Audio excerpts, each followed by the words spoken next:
L'invité d'Autrement dit ce soir, Fabien Roussel. Bonsoir Fabien Roussel, merci d'être là. Vous êtes secrétaire national du Parti communiste français. Je vous propose d'écouter avec nous notre rubrique Vrai ou Faux, qui va vous intéresser. J'en suis sûr. Je vous présente Camille Girard, qui vous interrogera avec moi. Je vous présente également Léa Soulevitch. Bonsoir Léa, qui va justement nous parler de cette rubrique. Ce soir, on parle de Monsieur Stérin, puisque la droite et l'extrême droite se rassemblent au Casino de Paris, au sommet des libertés, c'est eux qui disent ça, pour préparer l'élection présidentielle de 2027. À l'initiative de cette soirée, le milliardaire conservateur Pierre-Édouard Stérin et Léa Soulevitch, vous avez repéré une nouvelle étape dans son projet d'influence, le rachat d'un compte d'actualité sur les réseaux sociaux. Oui, il s'agit du compte sur X Serfia. Alors c'est un compte qui est suivi par plus d'1,2 million de personnes et qui relaie des informations de médias traditionnels. Il a donc été racheté par cet homme. Pierre-Édouard Stérin, j'ai 50 ans, marié 5 enfants, je suis entrepreneur et depuis une dizaine d'années investisseur. Alors il est aussi milliardaire, il est aussi catholique pratiquant et proche de l'extrême droite. Et ce rachat du compte Serfia, bon, ça peut paraître anodin. Mais en fait, pour Pierre-Édouard Stérin, c'est un relais supplémentaire pour diffuser ses idées conservatrices. Parce que Pierre-Édouard Stérin, il faut se rappeler, récemment, il a échoué à racheter des médias plus traditionnels comme Marianne ou La Croix. Alors ce compte a plus d'1 million d'abonnés, ça lui permet d'élargir son audience. Et ça, donc, c'est une prise de plus, si je puis dire, une brique de plus dans son empire d'influence. Oui, parce que Pierre-Édouard Stérin, je le rappelle, il a fait fortune en cofondant la société de coffrets cadeaux Smartbox. Et aujourd'hui, il assume de mettre cette fortune au service de ses idées très conservatrices. On va les utiliser pour essayer d'investir, d'investir, de donner, de prêter ou d'investir sur des sujets utiles au redressement de la France et à la promotion du Christ. Alors pour parvenir à ce redressement, sa stratégie elle repose sur le projet Périclès.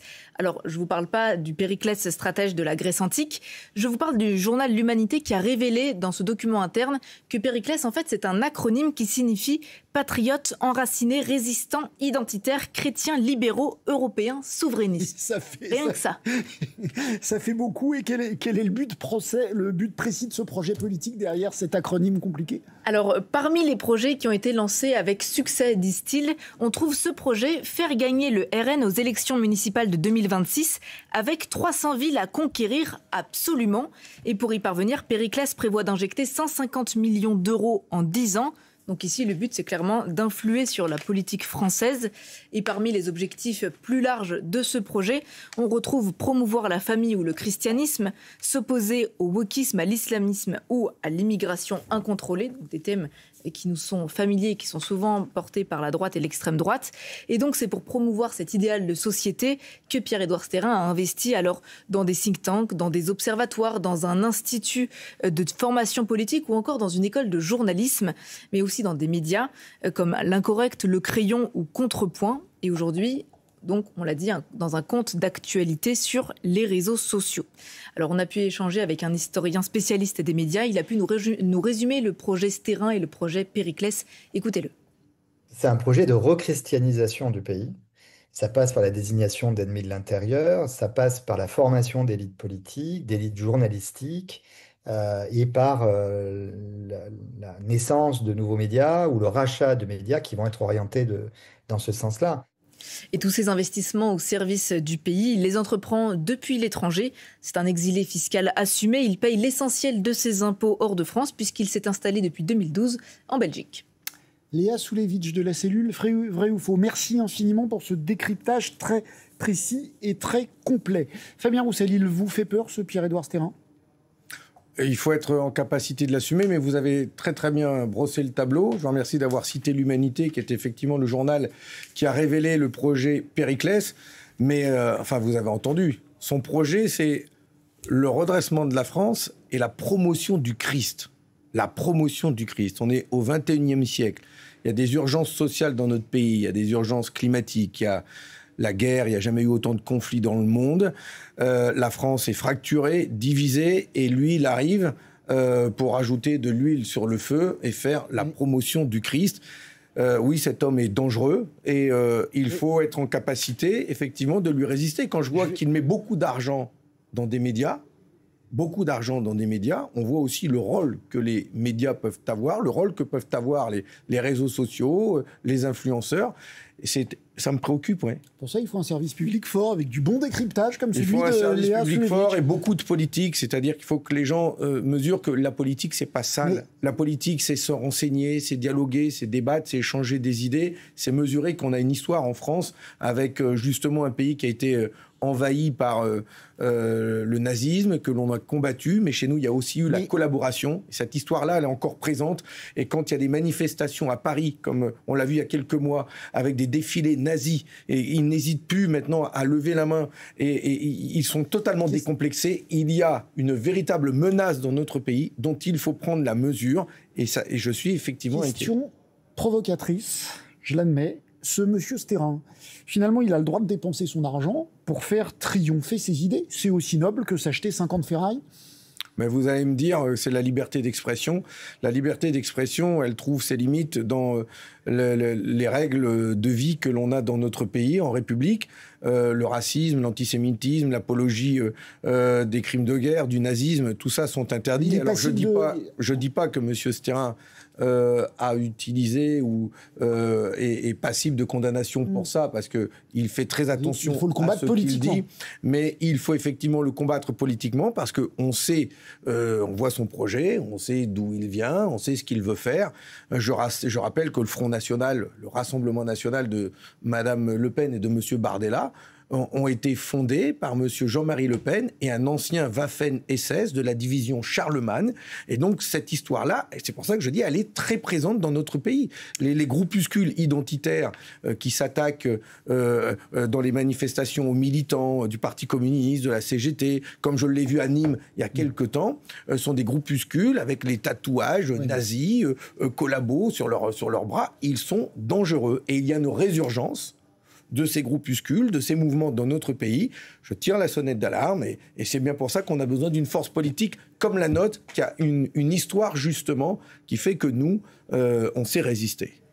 On va parler de la situation internationale parce que c'est l'actualité la plus importante du jour. Je vous rappelle que le président iranien vient de déclarer la fin de la guerre de 12 jours imposée par Israël, ce qui tendrait à prouver que, en tout cas, lui a la volonté de respecter le cessez-le-feu. On va écouter le président Macron, on vous interrogera sur ce que vous pensez de ce qu'il a dit. Le président Macron, juste avant de s'envoler pour La Haye, pour le sommet de l'OTAN, il s'est exprimé sur le conflit entre Iran et Israël.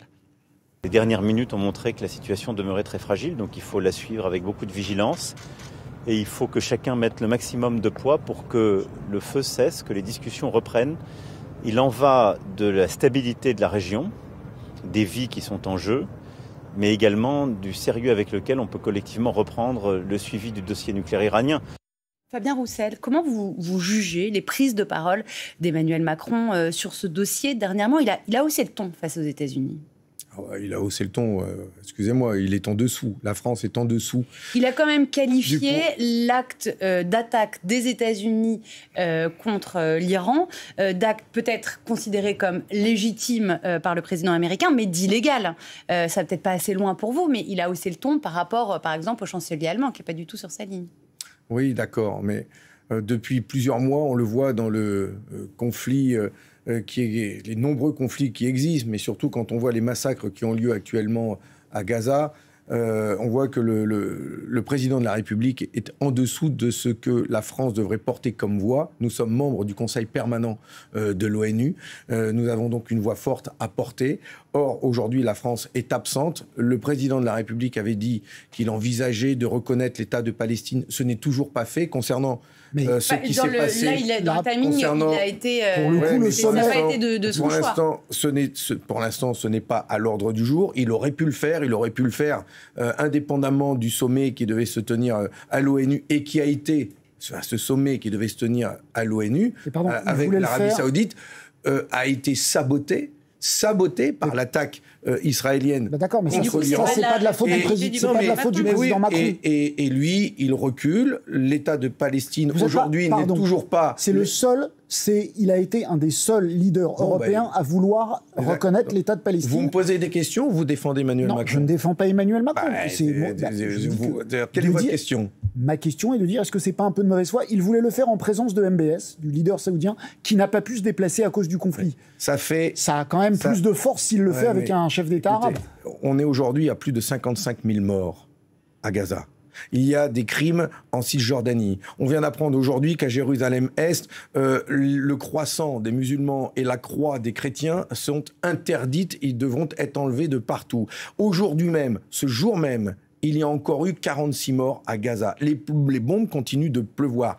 Qu'est-ce qu'a fait la France? La France doit reconnaître l'État de Palestine. La France doit rompre ses relations commerciales avec Israël. La France doit rappeler son ambassadeur. Oui, la France peut le faire comme l'ont fait 150 autres pays. Ou est-ce que l'Europe doit renégocier la convention? La France doit aussi agir au sein de l'Union européenne pour que l'Union européenne rompt ses relations rompt son accord d'association avec l'État d'Israël, et à défaut que les États de l'Union européenne soient d'accord, parce que je sais qu'il y a des désaccords, et c'est pour ça que j'anticipe. Et si l'Union européenne ne le fait pas, la France peut le faire. Je vous donne un exemple. Moi, je fais partie de cette génération qui s'est battue contre l'apartheid et pour la libération de Nelson Mandela. Nous étions peu nombreux à la jeunesse communiste et au Parti communiste français à l'époque à nous battre contre l'apartheid. Et à la fin, nous avons gagné. Nous avons gagné parce que la pression est montée et parce que nous avons réussi à mettre à l'ordre du jour le boycott de l'Afrique du Sud, parce que c'était un régime d'apartheid. Et nous avons gagné. Eh bien, je dis la même chose, et je l'ai dit à mes amis de l'OLP, l'Organisation de Libération de Palestine, que j'ai reçu il y a quelques jours à Paris, place du Colonel Fabien. Nous avons tenu une formidable conférence internationale sur ce sujet. Je leur ai dit que nous avons mené ce combat contre l'apartheid et nous avons gagné. Eh bien, nous menons ce combat à leur côté aujourd'hui et nous gagnerons. Nous gagnerons l'indépendance pour le peuple palestinien et nous ferons juger les criminels de guerre que sont aujourd'hui les dirigeants du gouvernement israélien d'extrême droite, les quelques ministres et Benjamin Netanyahou. C'est le droit international qui doit prévaloir. Si vous voulez qu'on vous pose des questions, il faut nous laisser le temps de les poser. Bien sûr, mais il faut bien que j'ai quelques minutes pour répondre à vos questions. Ne vous inquiétez pas. On va voir une image de Air Force One qui s'est posée sur l'aéroport hollandais près de La Haye, d'où va sortir le président américain. À 7h, 19h44, le cessez-le-feu est respecté. Le président iranien, on vient de dire que pour lui, la guerre était terminée. Les Israéliens aussi viennent de dire qu'ils rouvraient leur espace aérien. Est-ce que vous admettez qu'on puisse se poser la question de savoir si finalement Trump n'a pas réussi son coup en faisant cesser la guerre? Ah non, je ne l'admettrai jamais. Ah non, je ne l'admettrai jamais. D'abord parce que mes premières pensées, elles vont aux victimes civiles, israéliennes comme iraniennes, qui ont laissé la vie dans ces bombardements. Il y a quand même eu 12 jours de bombardements et des centaines de victimes civiles et militaires, mais civiles, des deux côtés.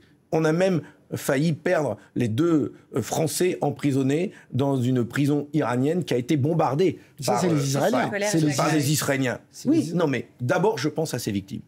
La deuxième victime, qui est pour moi majeure dans ce qui s'est passé, c'est le droit international. Il n'y a plus de droit international. Nous avons aujourd'hui affaire à des gangsters de la politique internationale. Et quand je parle de gangsters, j'inclus dedans M. Trump, qui continue de se comporter comme un voyou qui, préventivement, décide de larguer des bombes sur un pays en dépit de toute règle internationale. On avait connu ça avec Colin Powell et Bush en 2003, quand il avait agité sa fiole à l'ONU pour annoncer l'invasion de l'Irak. On se souvient de la très belle intervention de Dominique de Villepin qui avait refusé. Et là, aujourd'hui, il recommence. Mais c'est horrible. Tout ce que vous dites est vrai. En même temps, aujourd'hui, le président iranien dit « la guerre est finie » et il dit vouloir rentrer en négociation.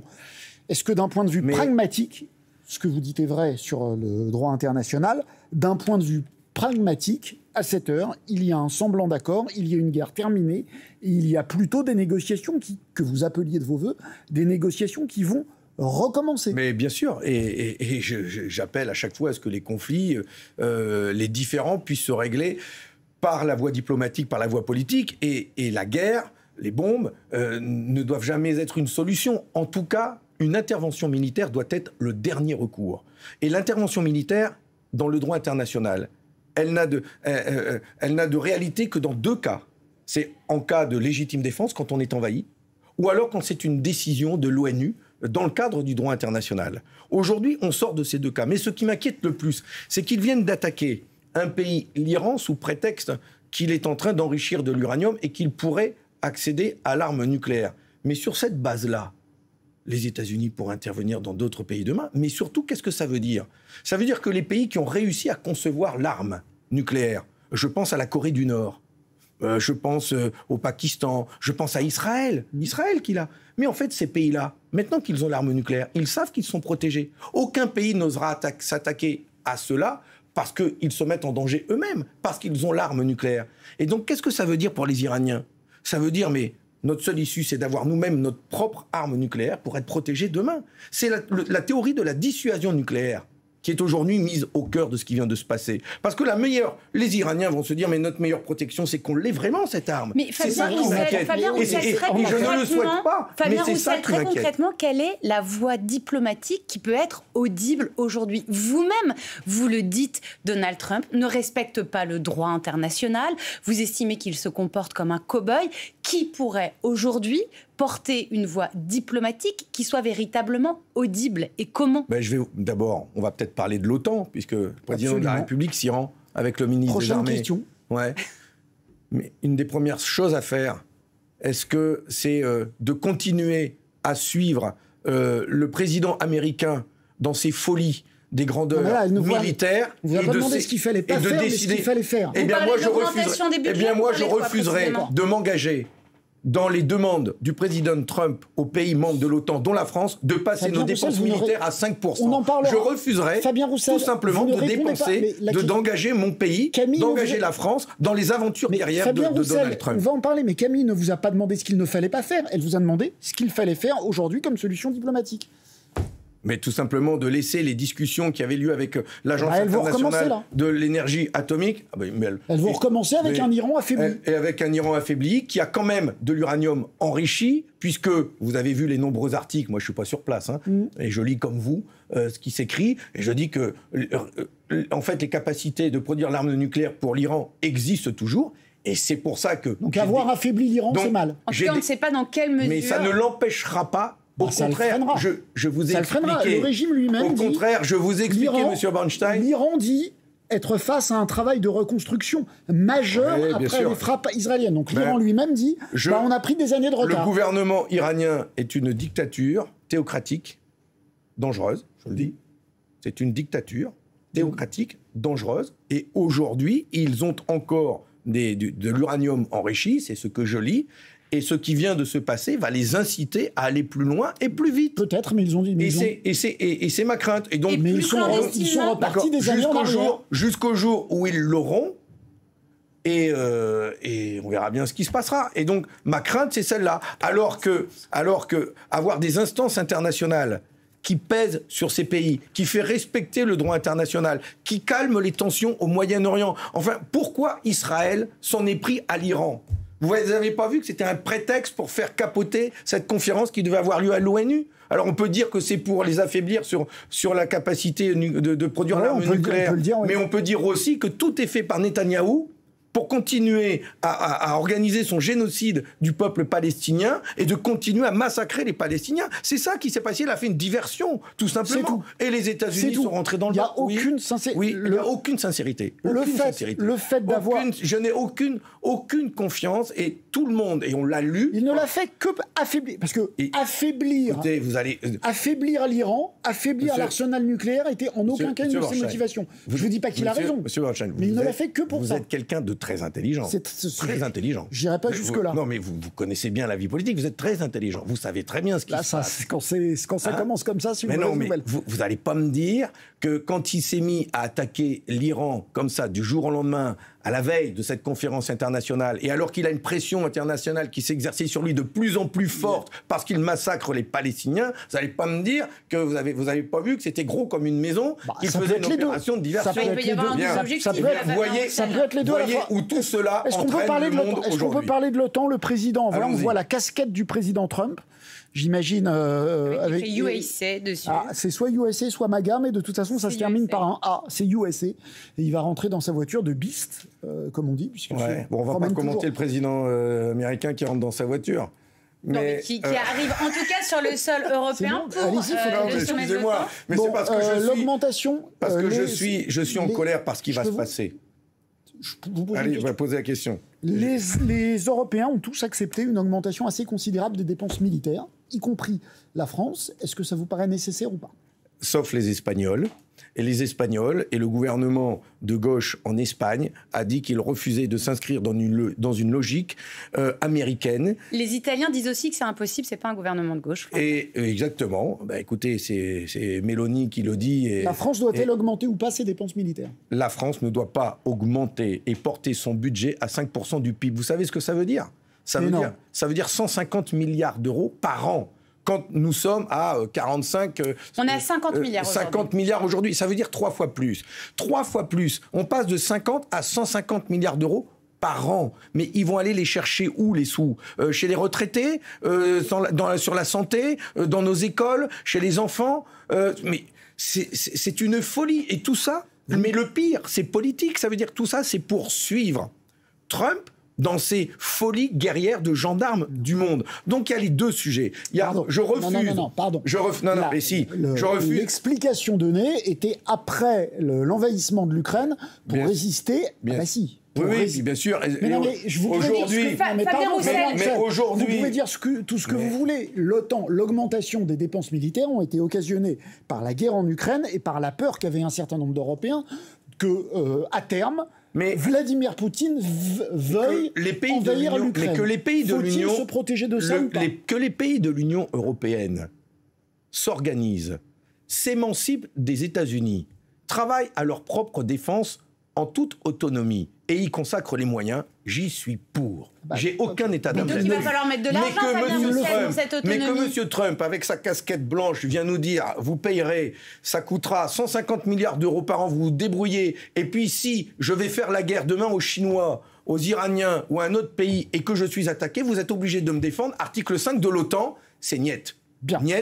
Niet. On doit avancer, on va parler des retraites parce qu'il y a beaucoup d'actualités aujourd'hui. Le conclave a échoué. François Bayrou essaye de recevoir à nouveau les partenaires sociaux pour trouver une voie de passage. Un mot sur cet échec du conclave. À qui la faute selon vous, au patronat ? Moi, c'est l'échec des libéraux, qu'ils soient au MEDEF ou au gouvernement, à la droite, qui de toute façon, là, en tout cas, M. Bayrou trahit sa promesse, c'est un échec pour sa part. Du conclave sur les retraites à la retraite de M. Bayrou, je ne dirais qu'il n'y a qu'un pas, que dis-je, une motion de retraite, et donc une motion de censure. Elle était bien préparée, ça. Et donc, on y va. Qu'est-ce que vous voulez que je vous dise ? Il avait dit qu'il y aurait un texte au Parlement. Il avait dit que l'âge de la retraite ne serait pas tabou. Et aujourd'hui, on arrive, il n'y a pas de texte au Parlement, il n'y a plus de conclave, et le sujet n'est pas à l'ordre du jour. Tant pis pour lui. Mais Fabien Roussel, motion de censure, on y va ? Vous y allez pourquoi ? Le Rassemblement national dit que très probablement, ils la voteront pas avec vous ? Oui, les députés communistes la voteront. Stéphane Peu a même proposé, avant que Boris Vallaud n'annonce une motion de censure, que nous étions prêts à en déposer une. Donc, on verra bien sur quelle motion on aboutira. Mais Fabien Roussel, à quoi bon ? Mais enfin, à quoi bon ? Vous les rencontrez, vous, les gens qui ont 65, 66, 67 ans, qui sont obligés de bosser et qui se retrouvent avec des pensions de 900 000 balles. Chômage avant la pré-retraite, 30% de taux de chômage chez les plus de 60 ans. C'est l'objet politique de la motion de censure. Mais à quoi bon ? La justice, la démocratie, alors au moins la démocratie. Admettez que la démocratie, c'est quand même un petit peu important quand même. On n'a jamais pu voter. Jamais pu voter. Ça a été imposé au forceps. Les Français n'en veulent pas, très majoritairement, à 80%. Et voilà que là encore, on ne pourra pas avoir de texte de vote dessus. Est-il honnête de dire aux Français, si on vote cette censure, leur situation changera ? Vous savez très bien que non.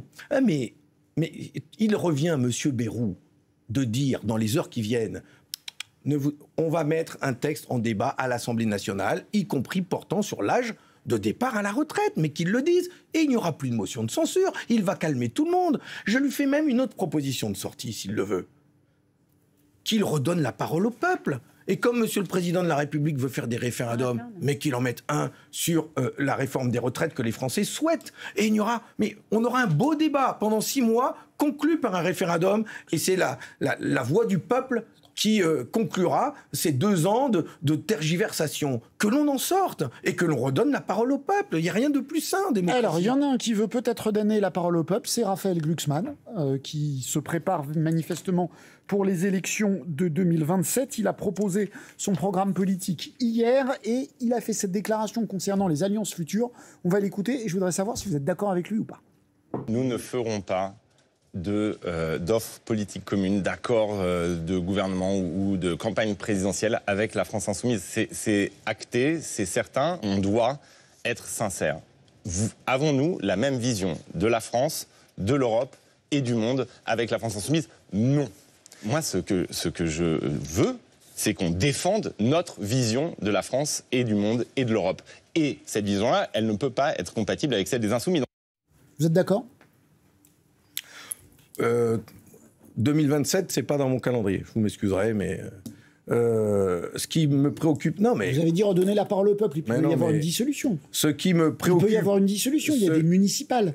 D'accord. Mais ce qui me préoccupe aujourd'hui, c'est ce que l'on sait faire ensemble pour défendre les gens. Ce qui me préoccupe aujourd'hui, ce sont les élections municipales.